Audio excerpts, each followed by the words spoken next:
We've been here for about 20 minutes now and we don't have any updates on specifically what's happened, but what we do know based on all the reports is that a car has ploughed through Westminster Bridge and crashed into the Houses of Parliament. Gunshots have been fired within the gates and 3 people have been confirmed dead.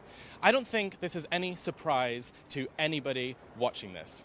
The question on everybody's lips is who is responsible for this? And I don't think it's going to be surprising when we found out. Sky News has already reported that the man who did this was of Asian origin, which I don't think is very surprising to anybody. If you import a culture, you get a culture. This is a culture of violence, destruction, and terrorism, and there should be no surprise when we see it on our streets. Tommy, what do you have to say about what's just happened? Just going through, as I said, as we're walking around here, we've gone past young people, young girls with blankets over them from the shock. This isn't a shock to me. I don't understand people who are surprised by this. We've had 12 suspected terrorist attacks planned last year. If they would have been successful, you'd have seen shopping centres, you'd have seen aeroplanes, you'd have seen nightclubs, you'd have seen a war zone on our streets, similar to this, every single month. Then, and only then, might people realise we are at war. We're in war already. We have over 3,000 Muslims who are monitored 24 hours a day, 7 days a week. Every week, costs £9 billion a year. Yeah? We're following and waiting for them to do this. We have had 450 ISIS fighters been allowed to return to our country. They've gone and fought for ISIS. They've been in training camps. They've been beheading people. They've been raping people. And they're walking the streets of our capital city. They're living with us.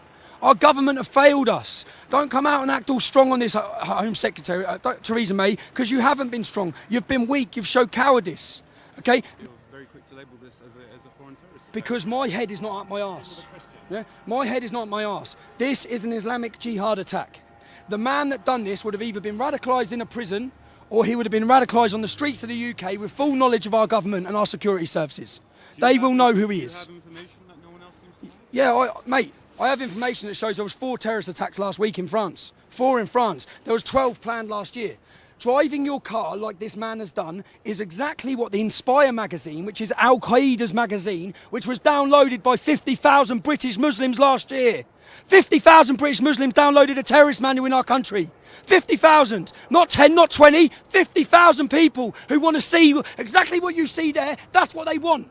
They want war, they want death, they want destruction, and we keep on pandering like you just come up to me saying it's got nothing to do with Islam. It's got everything to do with Islam. Everything to do with this. It's got everything to do with Islam. I'm simply asking how you Okay, sure well, of the political I'm on the motives. reality. This is the reality. The reality is this is a war. These people are waging war on us for time. This has gone on for 1,400 years. This is nothing new.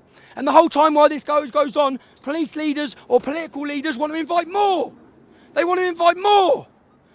The blood is on the hands of people like you and the left who have allowed these people to come into our country and caused chaos. There are going to be knocks on the door of families tonight saying that their daughters, their mothers and their family have probably been maimed and killed in the streets of our own capital. And the left have allowed it to go unnoticed.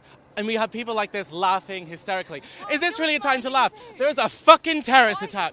There is a fucking... Because it's so shocking that you would laugh at something like this. This is a terrorist attack. This is... And this country is being fucked by people like this who think it's hilarious that anybody who criticizes Islam is some fucking scummy, lower class fucking racist. These people who speak out against this are the ones who are trying to prevent it. And every single one of you who think this is funny, the blood is on your fucking hands for turning a blind eye to all of this.